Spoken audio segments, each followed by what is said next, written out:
బ్రహ్మమందు నిలిచి ఉండేవాడు ఇంకా ఎలా ఉంటాడో భగవంతుడు తెలుపుతున్నాడు. ఇక్కడ బ్రహ్మమందే నిలిచినవాడు సంగతి చెప్తున్నారు ఇక్కడ.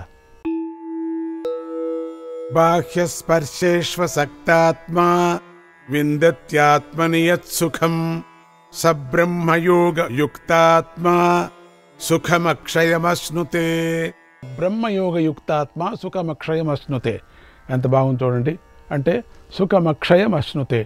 బయటి శబ్దము మొదలైన విషయాల్లో ఆసక్తి లేని మనస్సు కలవాడు. చూసారా, ఆత్మలో ఏ సుఖమైతే ఉన్నదో ఆత్మానందం అంటాము దాన్ని, అటువంటి సుఖాన్ని పొందుతాడు. ఆత్మానంద సుఖం పొందుతున్నాడు. హాయిగా ఉన్నాడు, ఏదో రాత్రంతా మాట్లాడుకుంటాడు.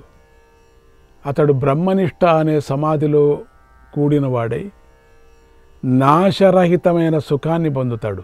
సుఖం అంటే ఇదే నిజమైన సుఖం, బజ్జీలు చేసుకొని తినే సుఖం కాదు. మరి పిజ్జాలు తింటే సుఖం వస్తుంది అనుకున్నాం కదా, అది కాదు. భార్యాభర్తలు చేతుల మీద చేతులు కాయ వేసేసుకొని ఇద్దరు కుర్రవాళ్ళు కలిగింటే కుర్రవాళ్ళని ఒక చంకలో ఒకటి పెట్టుకొని ఒక ఎక్కడైనా తప్పిపోతే కూడా దాని మీద కూడా వాడి మీద కూడా జ్ఞానం లేకోకుండా వెళుతున్నారు, అది సుఖం అనుకుంటారు. తర్వాత లబోదిబో కొట్టుకుంటారు. అది తక్షణమే వచ్చేస్తుంది దుఃఖం. అది సుఖం కాదు, ఆత్మానంద సుఖం. ఇంద్రియాల ద్వారా తెలుసుకోగలిగిన విషయాలు బాహ్య స్పర్శలు అనబడతాయి. ఇంద్రియాల ద్వారా తెలుసుకోగలిగిన విషయాలు ఇవన్నీ కూడా బాహ్య స్పర్శలు అనబడతాయి. అంటే శబ్దము మొదలైన విషయాలు అని అర్థం, బయట నుంచి వచ్చేటువంటివి. వాటి యందు బ్రహ్మజ్ఞానికి ఆసక్తి ఉండదు. అతడు విషయాలలో అనాసక్తమైన అంతఃకరణం గలవాడే ఉంటాడు. అయ్యో అది ఏంటి, అది అక్కర్లేదని బాహ్య విషయాలలో ప్రీతిని వదిలిపెట్టి ఉంటాడు. అసలే ప్రీతి అయ్యో ఎవడికి కావాలని ఆత్మలోనే సుఖాన్ని పొందుతూ, అంతకన్నా ఒకడే ఆత్మలోనే సుఖాన్ని పొందుతూ ఉంటాడు. ఈ శ్లోకంలో బ్రహ్మయోగం అంటే బ్రహ్మ సమాధి అని అర్థం. ఆ బ్రహ్మ సమాధిలో ఏకాగ్రమైన చిత్తం కలవాడు అక్షయమైన సుఖాన్ని పొందుతాడు. సంసారాన్ని కట్టుకుంటే సుఖం పొందలేడు, ఎప్పటికీ పొందలేడు. ఎందుకంటే ఇది ఏడిపిస్తూ ఉంటాయి. బంధనం అయిపోయింది, అపురూపం. దాంట్లో ఉండి సాధన చేయటం అపురూపం. భార్యాభర్తలు ఇద్దరూ చేస్తే అవుతుంది. అట్లా ఉండేని వాళ్ళు చాలామంది ఉన్నారు ప్రపంచంలో. ఆత్మలోనే అక్షయమైన సుఖాన్ని కోరుకునేవాడు అక్కడ ఆత్మలోనే అక్షయమైన సుఖాన్ని కలలాగా కట్టుకొని ఆనందపడుతూ ఉంటాడు. అక్కడ కూడా వ్యామోహాదులతో కలిగినటువంటిది కాకుండా అక్కడ అప్రియం, నీకు ప్రియమైన లేనటువంటిది, అంటే బాహ్య వస్తువుల్లో కనపడేటువంటి దాని మీద అప్రియం. ప్రియం నీలో, ఆత్మలో ప్రియం. ఆత్మలోనే అక్షయమైన సుఖాన్ని కోరుకునేవాడు క్షణికములైనటువంటి బాహ్య విషయాలపై ప్రీతి నుండి ఇంద్రియాలను మళ్లించుకోవాలి అనే దానిని భగవంతుడు ఇక్కడ మరొక మెట్టుగా ఉపదేశం చేశాడు. మనం సుఖం కోసం ప్రాకులాడుతూ ఉంటాం, కానీ సుఖమేదో మనకు తెలియదు. ఆ క్షణానికి ఏది సుఖంగా ఉంటే అదే సుఖం అనుకుంటాం. ఇది తెలివైన వారు చేసే పని కాదు. ఇది తెలివైన వారు నాశరహితమైన సుఖాన్ని కోరుకుంటారు. త్యక్త్వాత్మానం సదానందం విషయాన్యస్తు సేవతే, విషయాన్యస్తు సేవతే. పిపాసార్థం సుధాం త్యక్త్వా, పిపాసార్థం సుధాం త్యక్త్వా గరళం పాతుమిచ్చతి, గరళం పాతుమిచ్చతి. ఆత్మసుఖాన్ని విడిచిపెట్టి విషయసుఖాన్ని అనుభవించేవాడు దాహం తీర్చుకోవాలని పక్కనే ఉన్న అమృతాన్ని విడిచిపెట్టి ఎక్కడో ఉండే విషాన్ని త్రాగే మూర్ఖుడు వంటి వాడు అన్నారు. ఏం చేస్తావు? కబీర్ దాసు ప్రతి ఇంటికి వెళ్ళి ఆ టైంలో చాలా కష్టంగా ఉండేది.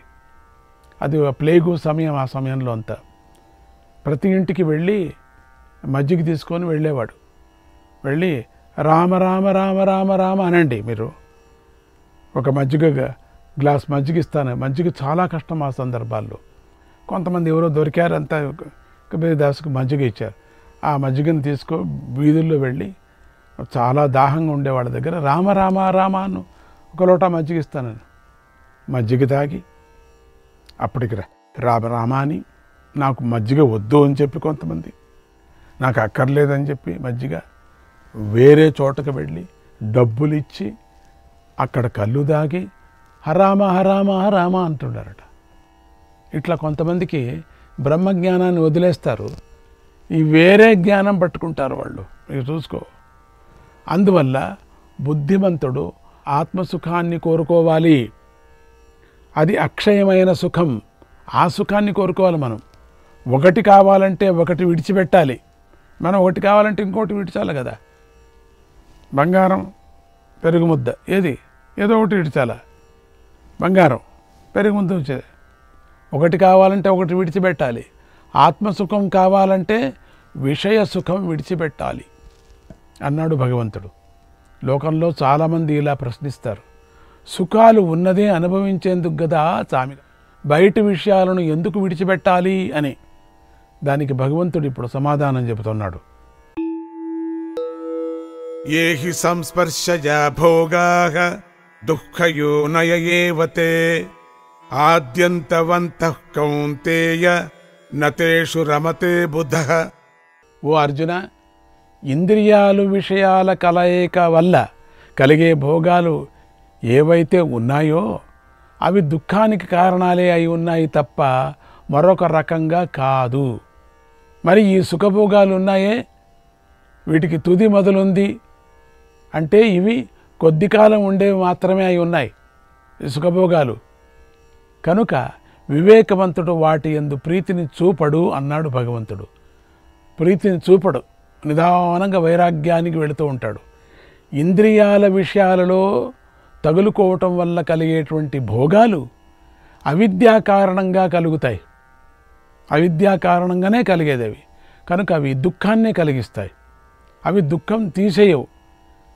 ఈరోజు ఇట్ట అయితే సరిపోతుందంటే ఇంకా ఎక్కువ దుఃఖం కూడబెట్టుకొని పోతున్నాం. ఆధ్యాత్మిక మొదలైనటువంటి 3 విధాల దుఃఖాలు వాటి వల్లనే కలుగుతూ ఉండటం మనం చూస్తూ ఉన్నాం కదా. ఈ శ్లోకంలో భగవంతుడు ఏవ అనే శబ్దాన్ని వాడాడు. ఏవ, ఆ శబ్దం చేత ఇహలోకంలో లాగానే ఈ సుఖభోగాలు పరలోకంలోనూ దుఃఖ కారణాలే అయి ఉన్నాయని అర్థమవుతున్నది.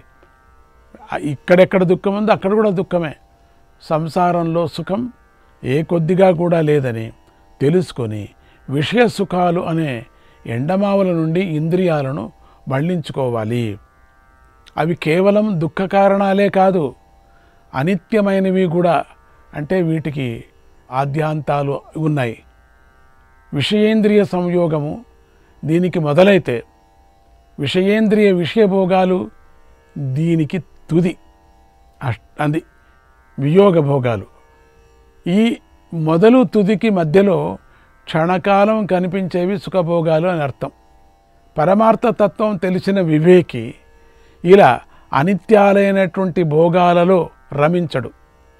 అత్యంత మూఢులకు మాత్రమే విషయ సుఖాలలో ప్రీతి ఉంటుంది.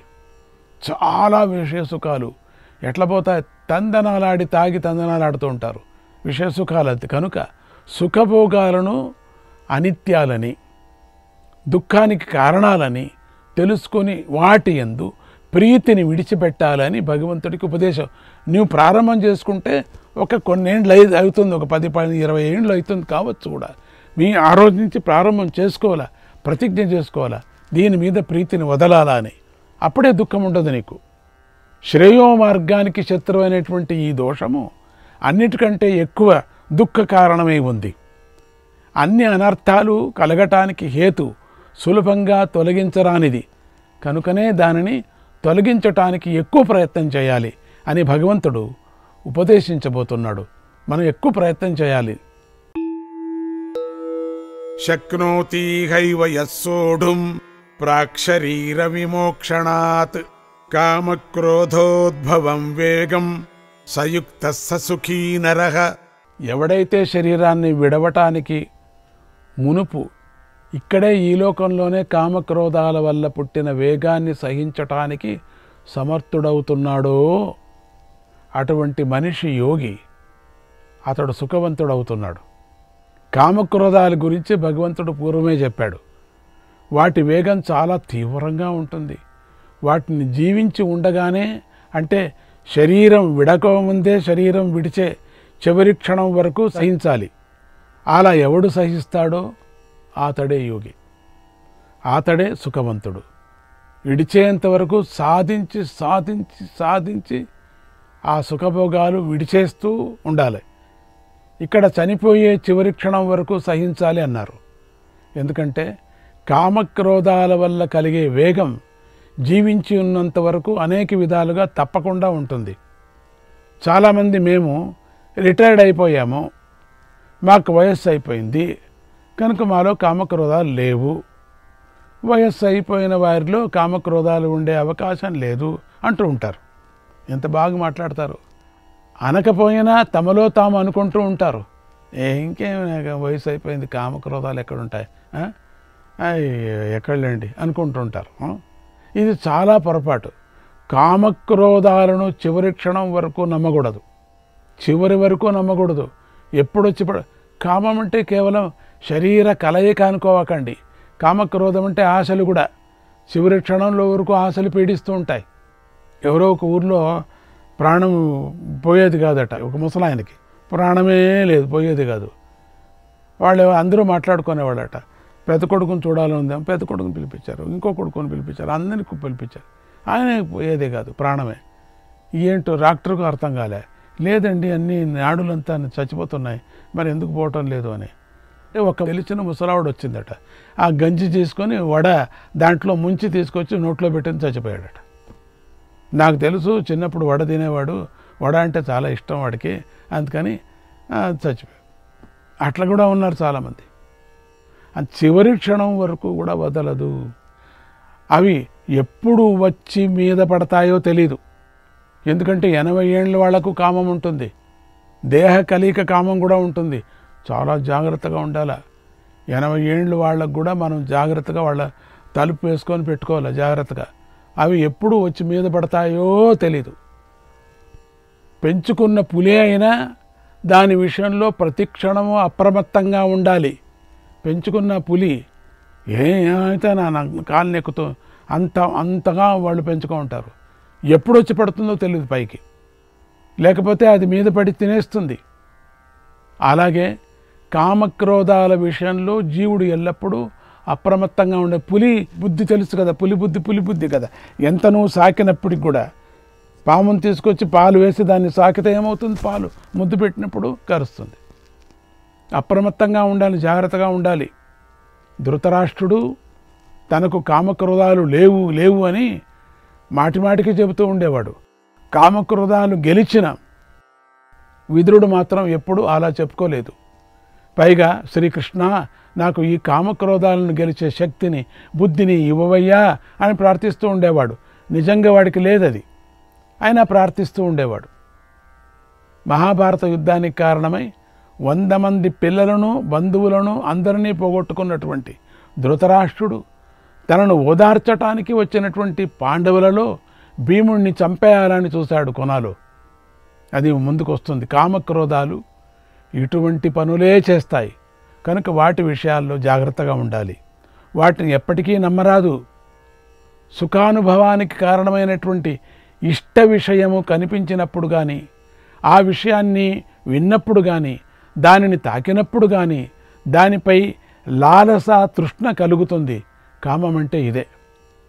మనకు ప్రతికూలమై దుఃఖానికి కారణమయ్యే విషయాలు కంటపడినప్పుడు, వాటిని విన్నప్పుడు, వాటిని తాకినప్పుడు కలిగేటే ఆ ద్వేషమందే దానినే క్రోధమంటారు.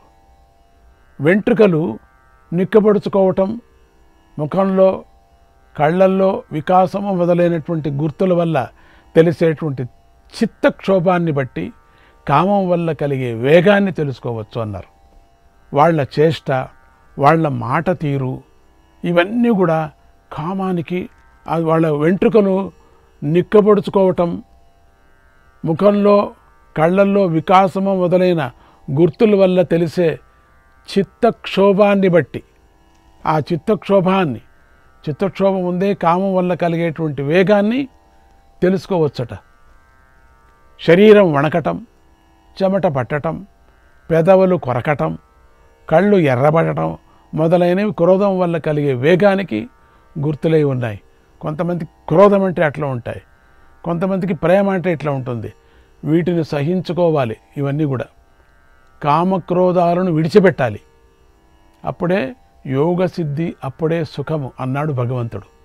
అది కదా, బ్రహ్మలో నిలిచిన ఎటువంటి వాడు బ్రహ్మను పొందుతాడో ఇప్పుడు భగవంతుడు ముందుకు చెప్పబోతున్నాడు. చూడండి. యోంతః సుఖోంతరారామః తథాంతర్జ్యోతిరేవ యః స యోగీ బ్రహ్మ నిర్వాణం బ్రహ్మభూతోధిగచ్చతి. ఎవడు తనయందే సుఖం కలవాడు, ఆత్మయందే తనయందే క్రీడించేవాడు. శంకర భగవత్పాద యోగరతోవా భోగరతోవా యశ్చ బ్రహ్మణి రమతే చిత్తం నందతి నందతి చెప్పారు కదా. ఎవడు తనయందే సుఖం కలవాడు, తనయందే క్రీడించేవాడు, అలాగే ఎవడు తనయందే ప్రకాశం కలవాడు అయి ఉన్నాడో ఆ యోగి బ్రహ్మస్వరూపుడై మోక్షాన్ని పొందుతున్నాడు. మోక్షమే తానైగా ఉన్నాడు. యోగికి తన సుఖం తనలోనే ఉంటుంది, ఇంకా వేరే వస్తువుల నుంచి రాదు సుఖం ఆయనకు. తన క్రీడ తనలోనే చేస్తాడు, తన వెలుగు తనలోనే చూస్తాడు. ఇటువంటి ఆత్మమయుడే బ్రహ్మ నిర్వాణాన్ని అంటే మోక్షాన్ని పొందుతాడు. బ్రహ్మ నిర్వాణాన్ని అంటే మోక్షముని. అంతరాత్మయందే సుఖము, అంతరాత్మయందే క్రీడ, అంతరాత్మయందే వెలుగు అనే వాటి గురించి భగవంతుడు ఇక్కడ చెప్పాడు. ఈ మూడిటి కోసమే మనం మన నుండి బయటికి వెళతాం, బయట చూస్తాం, బయట వెతుకుతాం. ఈ మూడిటి లేని మనలోనే చూసుకోగలిగితే, మనలోనే చేసుకోగలిగితే అదే యోగ సాధన. అంత మనలోనే ఉంది. అప్పుడే మనం యోగులం అవుతాము. యోగి బ్రహ్మమే అయి ఉండి జీవిస్తాడు. శరీరం రాలిపోయాక బ్రహ్మమందే లీనమైపోతాడు, అంటే మోక్షం పొందుతాడు అన్నాడు భగవంతుడు. ఇక బ్రహ్మజ్ఞానాన్ని పొందిన వారి లక్షణాలను 2 శ్లోకాలలో భగవంతుడు కీర్తించబోతున్నాడు. ఇట్లా చెప్తున్నాడు, వినండి. లభంతే బ్రహ్మ నిర్వాణం ఋషయః క్షీణకల్మషాః ఛిన్నద్వైధాయతాత్మానః సర్వభూతహితే రతాః. పాపాన్ని పోగొట్టుకున్నవారు, సంశయాలు లేనివారు, స్వాధీనమైనటువంటి ఇంద్రియాలు మనస్సు కలవారు, సమస్త ప్రాణుల యొక్క హితంలో ఆసక్తి కలవారు అయిన ఋషులు బ్రహ్మ నిర్వాణాన్ని పొందుతున్నారు. అంతే, వాళ్ళ సెక్షనే వేరే అయినట్టు చూపించేశాడు అన్నాడు భగవంతుడు. ఋషి అనే పదం ఋష అనే ధాతువు నుండి దర్శనం అనే అర్థంలో పుట్టింది, ఋష. అందువల్ల ఋషి అంటే చూసేవాడు అని అర్థం, యథార్థ దర్శనం చేసేవాడు అని అసలైన అర్థం. అందువల్ల ఋషి అనే పదానికి జ్ఞాని అనే అర్థం చెప్పుకోవాలి. ఆ ఋషులు నిరంతరమైన కృషి చేస్తారు. కృషి అంటే మనుష్యులు ఋషులవుతారు. అంటే కృషి ఉంటే, ఆ కృషి ఉంటే మాత్రమే మనుష్యులు ఋషులవుతారు అనేది తెలుగులో చాలా పాత మాట. కృషి ఉంటే మనుష్యులవుతారు అని. కృషి అన్న పదంలోనే ఋషి వినిపిస్తుంది కదా. ఇంకా బాగా ఆలోచిస్తే కృష్ణలో కూడా ఋష వినిపిస్తుంది. కృష్ణలో ఆయన మనందరి చేత కృషి అంటే ప్రయత్నం చేయించి, మనకు ఆత్మదర్శనం చేయించి అజ్ఞానం లేకుండా చేస్తాడు. కృషి చేయి అంటే అదే సాధన. కనుక కృష్ణుడు అయ్యాడు. ఇక్కడ ఋషులు మోక్షాన్ని పొందుతారని భగవంతుడు చెప్పాడు. మోక్షం అనేది అంగట్లో దొరికే వస్తువు కాదని చెప్పుకున్నాం ఇందాకనే. దానికి ఎంతో సాధన కావాలి. శ్రీకృష్ణాయ పరమాత్మనే నమః.